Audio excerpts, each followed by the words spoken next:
는 이스라엘 북이스라엘의 왕이었던 아합 왕의 죽음에 대한 기록이 되겠습니다. 그가 참 특별한 인생을 살았습니다. 그는 마음이 좀 연약한 자라서 그의 아내 이세벨의 영향을 받고 자기를 팔아서 하나님 앞에 악을 행했고, 또 이스라엘이 우상 숭배하는 일에 그 견고하지 못한 그 지도자의 연약함 때문에 그 나라가 굉장히 힘든 지경이 되었고, 그러나 하나님께서 그를 정말 많이 사랑하셔서 그에게 아합 왕을 하나님이 가장 사랑하신 증거가 무엇이냐 하면 하나님의 사람이 그 곁에 늘 있었다는 사실입니다. 엘리야가 그 곁에 있었고, 또 마지막에 죽음을 경험할 수밖에 없었던 이 미가야 선지자의 그 예언을 듣고도 그가 이 길랏 라모 전쟁을 끝까지 감행하는 거죠. 가지 말아야 할 그 길을 어리석게. 여러분, 아합의 인생을 통하여서 배울 게 많습니다. 우리가 믿음을 견고하게, 그 심지를 견고하게 하나님 앞에 붙잡지 않으면 이렇게 휘둘리게 되고 마지막 결국 불행하게 돼요. 그 아합 왕이 하나님의 심판을 받습니다. 이미 예언을 받아요. 네가 그 나봇의 포도원의 그 사건 때문에 네가 의로운 자를 죽이고 그걸 뺏었느냐? 그가 죽은 것처럼 너도 죽으리라, 이렇게 예언하는데 그 예언을 듣고 아합 왕이 회개하잖아요. 하나님이 그 아합 왕의 겸비함과 회개에 감동하세요. 그래서 엘리야를 다시 보내요. 너가 죽지 않겠다고, 너에게 예고한 이 심판을 너에게 이 시대에는 내가 허락하지 않고 너의 아들들의 세대 그렇게 심판하겠노라고. 그렇게 은혜를 받았는데 아합 왕이 어떻게 되냐 하면 결국 하나님이 예언한 대로 비참한 죽음으로 죽게 됩니다. 그 전쟁터에서 변장하고 나아가서 하지 말라는 전쟁을 하게 되고, 그 전쟁에서 자기는 살 수 있을 것 같았는데 그 요행을 바라고 전쟁을 시작한 것이죠. 이게 아주 어리석은 일입니다. 그리고 요행을 바라고 하나님의 말씀을 거슬러서 사는 것, 꼭 피해야 합니다. 근데 결국은 그가 예언한 대로 무심코 누군가가 날린 화살이 그 왕의 갑옷이, 여러분 갑옷이 어떤 겁니까? 그 무심코 날라오는 화살을 막으려고 입는 거예요. 누가 내리치는 칼을 좀 막고. 그런데 그 갑옷에, 왕의 갑옷이면 얼마나 더 완성도가 높았겠습니까? 근데 그 갑옷의 그 솔깃 사이에 그 틈으로 누군가 우연히 날린 화살이 와서 심장에 박혀서 피 흘리고, 그가 변장했기 때문에 왕인 줄 모르는 거예요. 도움을 받을 수가 없었어요. 그 싸움이 너무 치열했기 때문에. 그래서 그가 창기들이 목욕하는 곳에서 피 다 쏟아 흘리고 개들이 그의 피를 핥다가 죽습니다. 비참한 죽음이고 예언되어진 대로 죽은 것이죠. 그러면 우리가 이 아합의 인생을 통해서 반드시 우리가 배워야 할 교훈이 있어요. 하나님이 그 아합의 인생 가운데 하나님의 선지자를 왜 그렇게 많이 보냈을까요? 아합을 사랑하고 아합 때문에 우상 숭배로 달려가는 그 북이스라엘을 하나님이 너무 사랑한 거예요. 여러분, 이 아합이 왜 그렇게 됐을까 생각해 보면 오늘 그 마지막에 그 아합 왕의 인생을 정리하는 그 역대 지략의 왕들의 그 기록에 기록되어진 그의 인생 가운데, 업적 가운데 상하궁이 있더라고요. 무슨 얘기일까요? 그가 악한 자였는데 그래도 하나님의 은혜로 너무 잘 살았어요. 어디에서요? 이 땅에서. 여러분, 우리가 꿈꾸고 우리가 부러워하는 인생이 이 비참한 아합 왕의 인생 되지 않기를 축복합니다. 우리는 하나님의 뜻을 거스르고 하나님의 선지자가 그렇게 우리에게 메시지를 전해줘도 요행을 바라고 사는 거예요. 나는 아니지 않을까? 나는 괜찮지 않을까? 여러분, 오늘 이 아합 왕의 죽음에서 누구의 죽음이 떠올라야 하냐 하면 시므이의 죽음이에요. 여러분, 시므이가 다윗을 향하여 저주하는데 다윗이 압살롬에게 쫓겨나니까 진짜 다윗이 망한 줄 알고 마음껏 저주해요. 쫓아가면서 흙 날리고 잘 됐다고, 고소하다고. 이 다윗이 그 시므이를 그때 죽이지 않고요. 다윗이 참 위대한 사람인 것이 분명한 것은 나중에 그 왕으로 복귀할 때 시므이가 가장 먼저 나와서 엎드리니까 용서하고 다윗이 늙어 죽을 때까지 시므이를 살려준 거예요. 하나님을 닮았습니다. 누가요? 다윗이.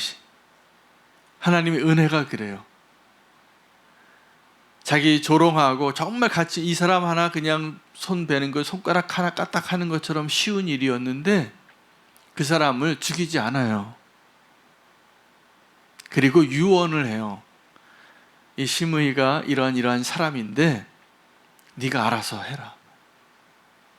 그래서 이 솔로몬이 아버지의 유언을 듣고 이 시므이와 또 다른 계약을 하죠. 너 살려주겠다. 근데 너 이 예루살렘 성벽을 떠나지 말라. 그 잘 지켰으면 그가 늙어 죽을 때까지 그래도 잘 먹고 잘 살고 자기 사랑하는 가족과 함께 편안하게 살다가 그 하나님 허락한 시간을 다 누리다 살다 갔을 겁니다. 그런데 그가 잊어버려요. 그 약속을. 그리고 자기 종 2명이 도망쳤는데 그 종 찾으러 그 바운다리를 넘어가는 거죠.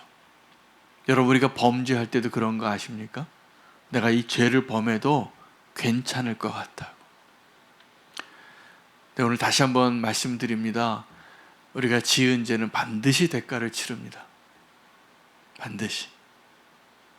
근데 우리가 그걸 속는 거예요. 원수가 괜찮을 것 같다. 그리고 우리가 그걸 믿어요. 요행을 바라면서. 여러분, 복권 사보셨어요?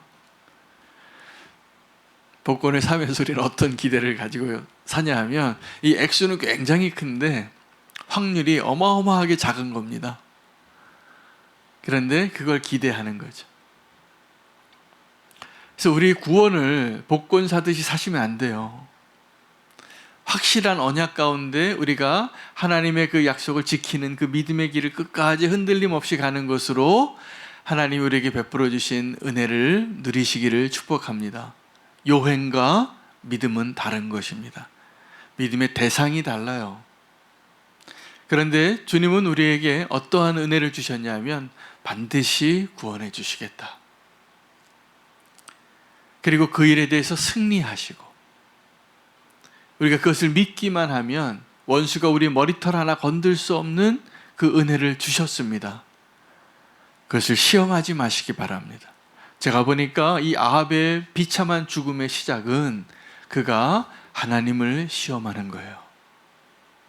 이 길르앗 라못에 대한 전쟁은 그 거짓의 영에 다 휩싸인 거죠. 하나님이 허락해서. 그때 당시에 수많은 선지자들이 다 길르앗 라못 전쟁을 가서 이기시라고, 그 잃어버린 땅을 찾으시라고. 얼마나 명분이 있습니까? 얼마나 그들이 간절히 원하는 것입니까? 근데 하나님이 그거 하지 말라고 진짜 선지자였던 미가야가 말씀해 주셨는데 그걸 무시하는 거예요.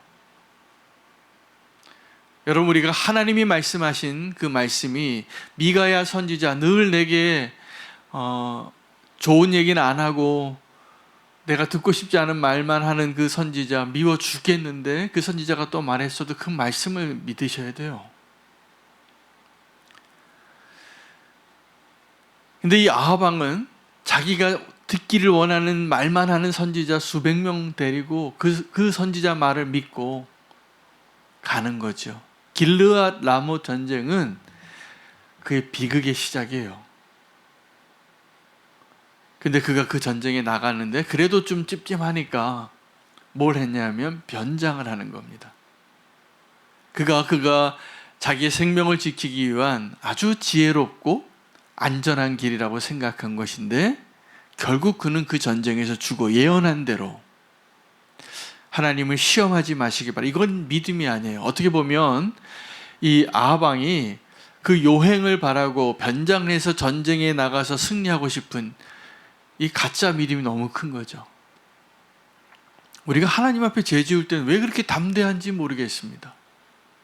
하나님이 하지 말라는 거 할 때는 왜 그렇게 담대한지.